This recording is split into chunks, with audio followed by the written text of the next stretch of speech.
Ang mga ulat naming binantayan. Ang mga kaso ng nagsasarang bangko sa bansa.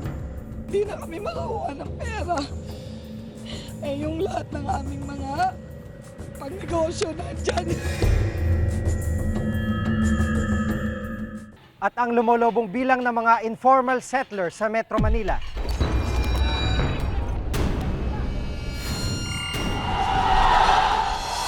Makaawa po kami doon para may bahay kami dito. Dito, walang tubig, walang ilaw. Tapos mag-iigib ka pa sa malayo, doon sa puso. Meron na nakaabang ngayon na poste ng wire na sa generator. Ito ang mas malawakang pagbabantay. Sa mga isyu ng pamahalaan at lipunan, Reporter's Notebook. 20 taon na nakakalipas mula nang maisabatas ang Urban Development and Housing Act na naglalayong magbigay ng maayos at disenteng tirahan sa mga informal settlers. Pero makalipas ang 2 dekada, sa halip na bumaba ay tumataas pa ang kanilang bilang. Epektibo ba mga programa na dapat ay tutugon sa problemang ito?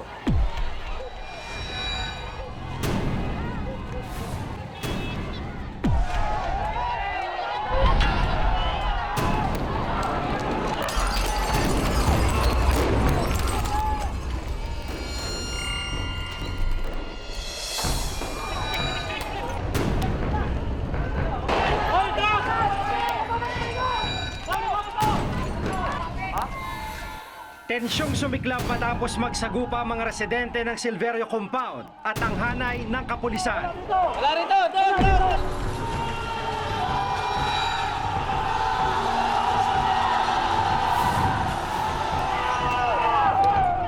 Demolisyong nawi sa kaguluhan at karahasan.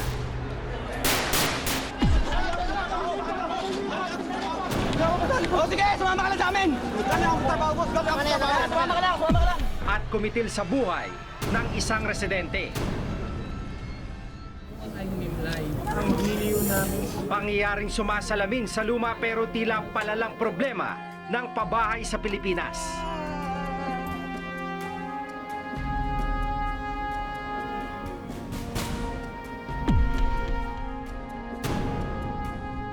Sa paglipas ng taon, patuloy ang paglobo ng bilang ng informal settlers sa Metro Manila.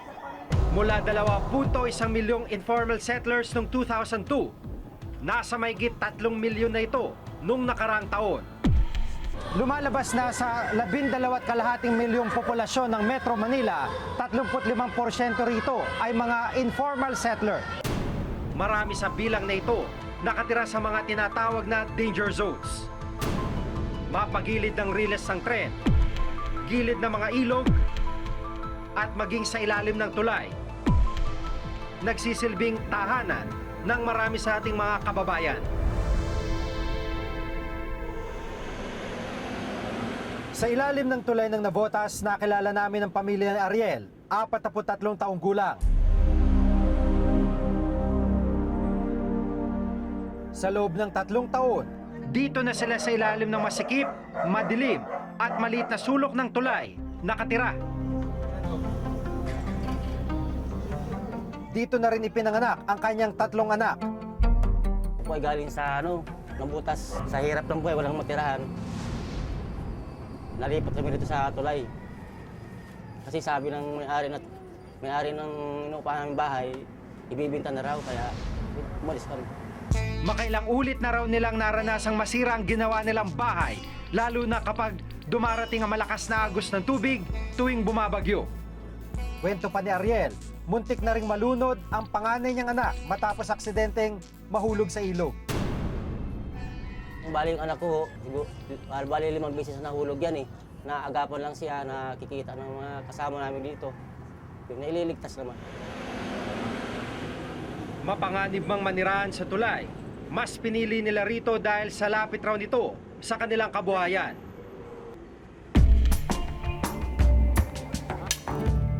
Kung tutuusin, may mga programang pamahalaan na tutugon sana sa problema ng informal settling sa bansa. Isa na rito ang Republic Act 7279 o ang Urban Development and Housing Act of 1992 o UDHA. Layunin ng UDHA, mabigyan ng maayos na relocation site ang illegal settlers. Ang National Housing Authority o NHA ang natasang magpatupad nito.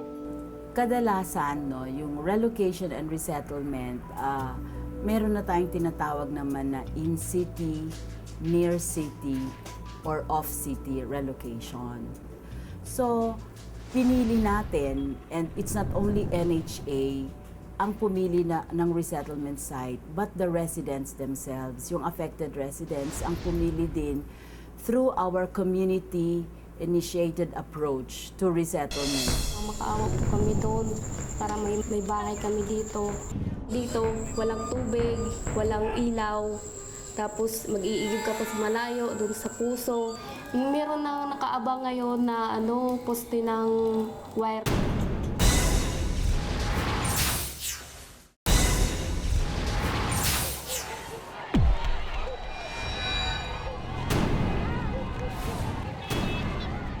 Sa mahigit 500,000 pamilya ng informal settlers sa Metro Manila, halos kalahati ay naninirahan sa Quezon City. Ilang maraas na demolisyon rin ang naganap sa lungsod sa mga nakalipas na taon. Gaya ng nangyari sa Silverio Compound, naging maras din ang demolisyon sa sitio San Roque, Barangay Bagong Pag-asa sa Quezon City, matapos manlaban ang mga residente. Umula ng mga bote, bato at gumawa rin ng human barricades ang mga residente upang matigilan ang paggiba sa 130 tahanan. Takot ang naramdaman ng 69 na taong gulang at isa sa pinakamatandang residente ng sitio San Roque na si Aling Loreta habang nagaganap noon ang kaguluhan. Dekada 60 pa nang unang manirahan dito sa San Roque si Aling Loreta. Dito na rin sila nakabuo ng pamilya ng kanyang asawa. Government-owned ang lupa sa San Roque, pero plano ng National Housing Authority kasamang isang pribadong kumpanya na tayuan ito ng isang Central Business District. Sa kasalukuyan, may ilang opsyon ng pamahalaan para sa mga residenteng mawawalan ng tirahan. Una ay ang murang pabahay sa Montalban, Rizal at 1,000 pisong pocket money. Isang opsyon pa ay balik probinsya program kung saan bibigyan sila ng 24,000 pisong pauwi. Hindi nakakuha ng murang pabahay si Aling Loreta. Sa halip ay pinabalik siya sa Bulacan. Pero dahil wala siyang kabuhayan sa probinsya, pinili niyang bumalik sa sitio San Roque. Hindi nga nila ako pwedeng bigyan ng bahay dahil matanda na raw ako. Wala na akong kasama sa bahay. Siguro kanina walang magbabayad. Tinanggap ko na.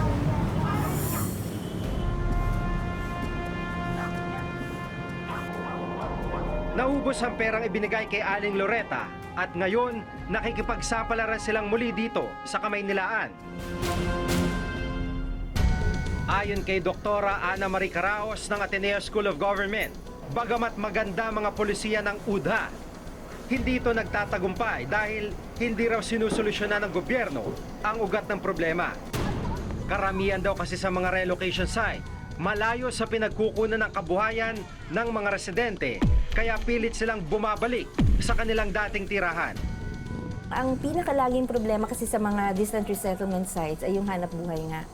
So, wala pang resettlement project na talagang nakapagsagawa ng isang livelihood program na naging sustainable at nakapagbigay ng hanap buhay sa maraming mga nailipat na tao. Wala pa talaga. So kasi napakahirap naman talaga na maglilipat ka. Kasi normally, ang mga resettlement sites natin ay doon sa mga lugar na medyo malayo sila sa mga employment centers. Auno ng nakarang buwan, nang lumipat dito sa Montalban, Rizal, ang pamilya ni Lisa Esperi, 21 taong gulang at may 2 anak. Makaawa po kami doon para may bahay kami dito. Bigla lang nagkasunog nung kasagsagan ng mga February. Pero ang inakala nilang mas maayos na pabahay, kalbaryo rin pala. Inabutan nila itong walang pinto at bintana. Ang mas masaklap, wala rin itong supply ng tubig at kuryente.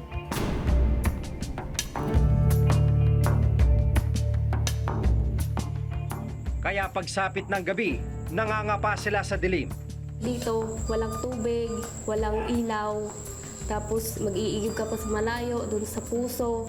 Meron nang nakaabang ngayon na poste ng wire na sa generator. Pero hindi pa nila alam kung kailan magwa-wiring.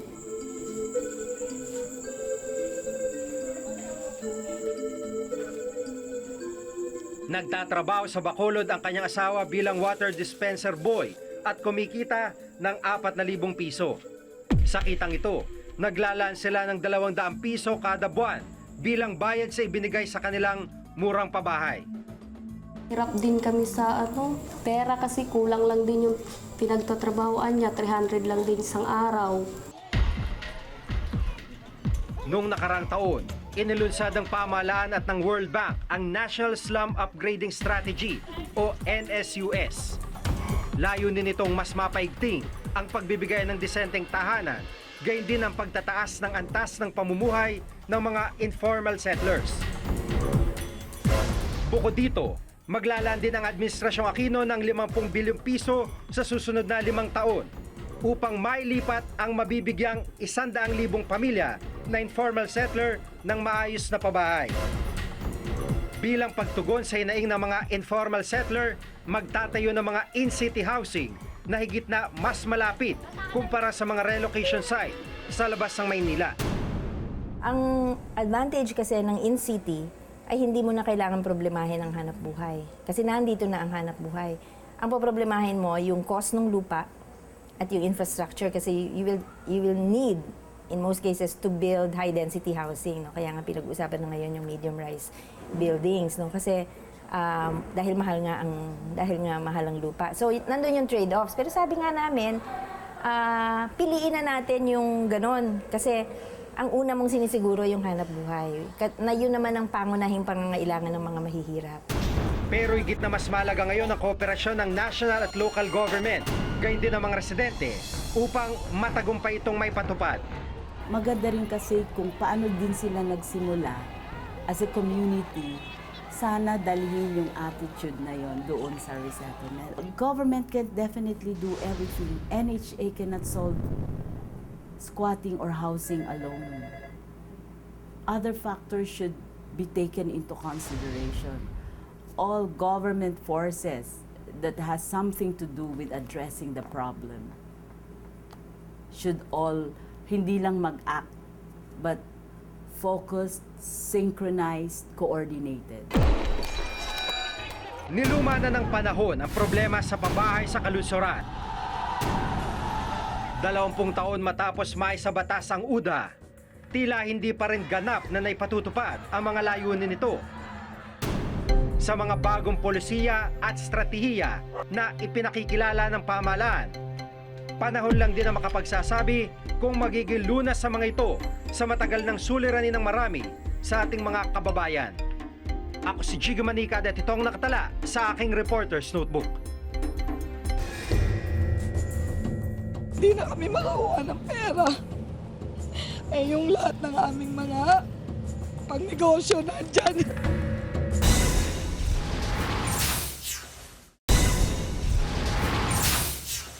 Sa loob ng isang dekada, mahigit 200 rural, thrift at commercial banks na ang nagsara. Ang masaklap, may mga depositors na hanggang ngayon hindi pa rin nababawi ang kanilang mga pinag-ipunan. Paano nga ba tinitiyak na may seguridad sa pag-iimpok ng pera sa bangko?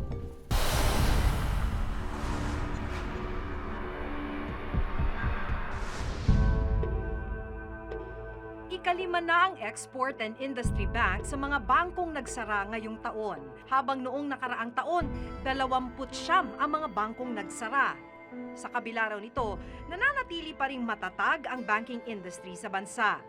Pero hindi nito mapanatag ang mga depositor ng mga nagsarang bangko.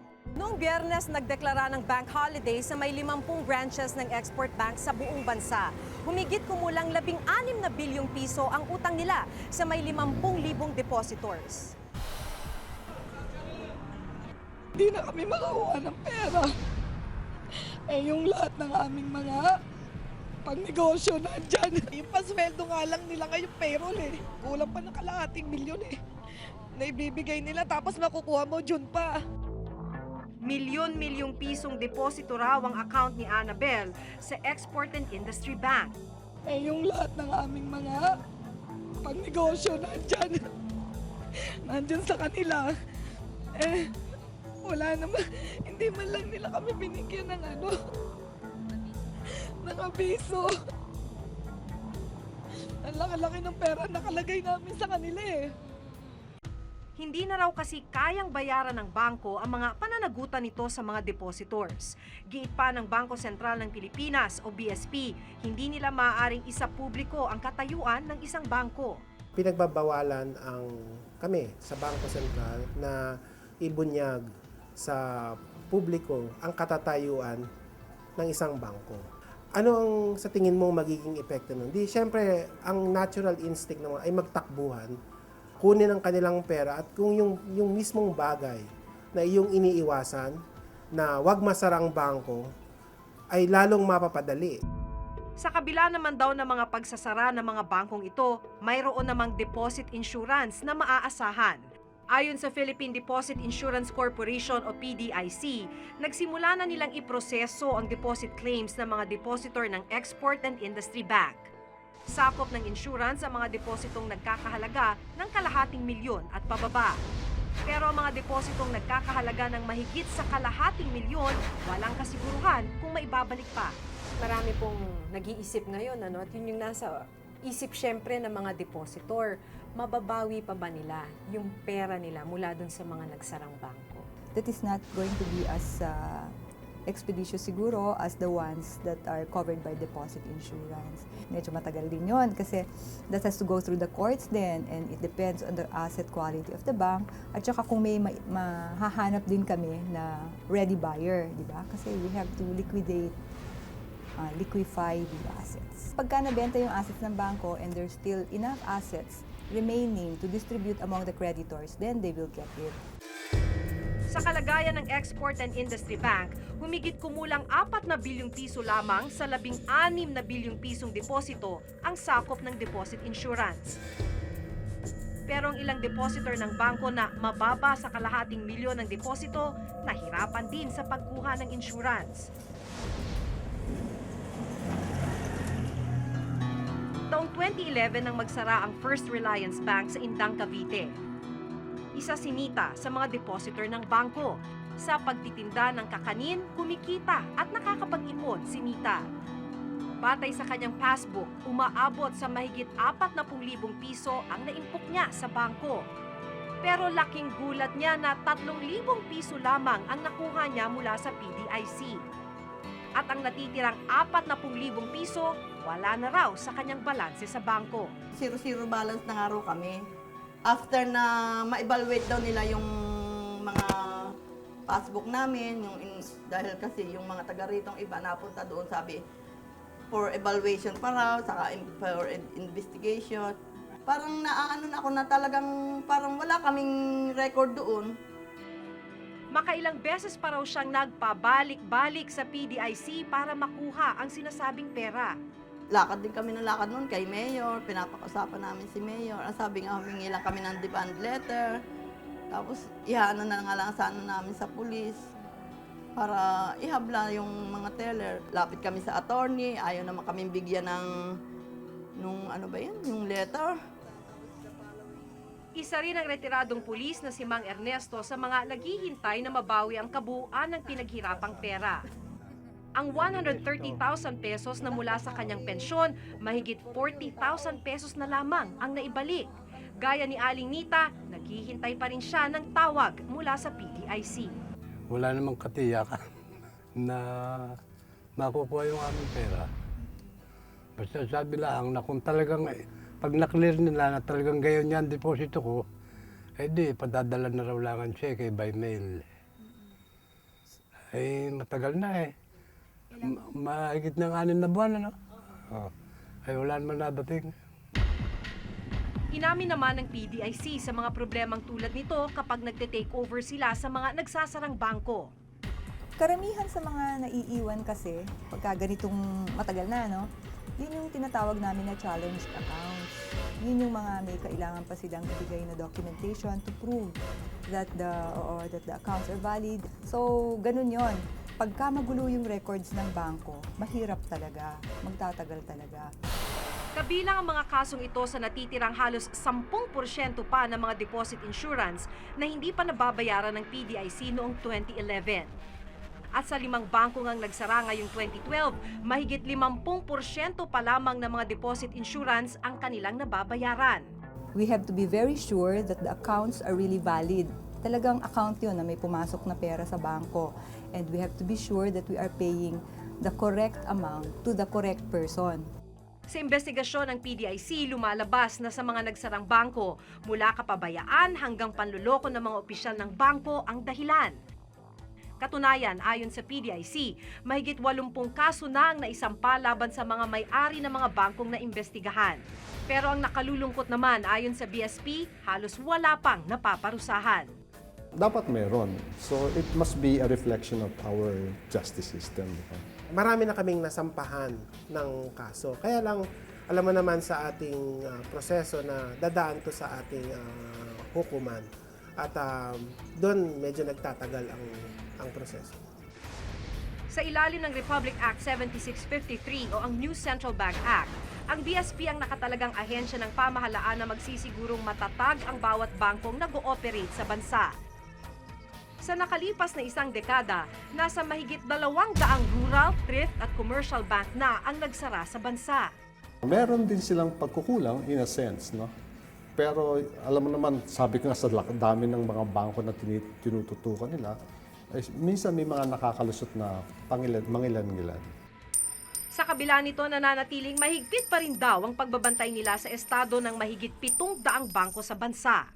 Ang kapitalisasyon ng ating banking industry ay napakataas, more than double the levels internationally. Malaki ang papel na ginagampanan ng mga bangko sa takbo ng ekonomiya ng bansa. Ang mga deposito at mga assets ng bangko ang ipinapautang sa mga investors na siya namang ginagamit na kapital para sa mga negosyo. Ganyan lumalaki ang ating ekonomiya. Our banking system is fundamentally safe. Sa totoo lang, kinakailangan ng maingat na pananalita sa pagtalakay sa banking industry ng bansa. Pag mag-fail yung sistema, saan naman kukuha itong mga industrialists o kaya mga investors ng pera para saan sila hihiram ng pera? Importante talaga sa isang bansa na nag-work at saka may trust and confidence ang mga mamamayan sa banking sector. Nananatili raw na mababa ang bilang ng mga Pilipinong nag-iimpok sa bangko. Sa pinakahuling survey ng BSP, 1 sa bawat 5 Pilipino lamang ang may ipon sa bangko. That's the fundamental challenge for the Philippines.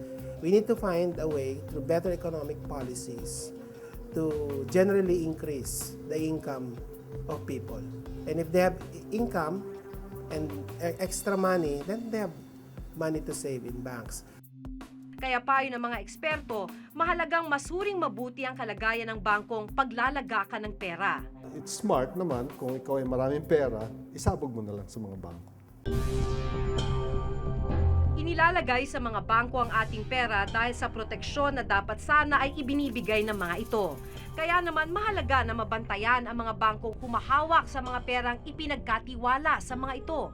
Dahil ang bawat sentimong ito ay bunga ng pagod at paghihirap ng mga nag-impok nito. Ako si Maki Pulido at ito ang nakatala sa aking Reporter's Notebook.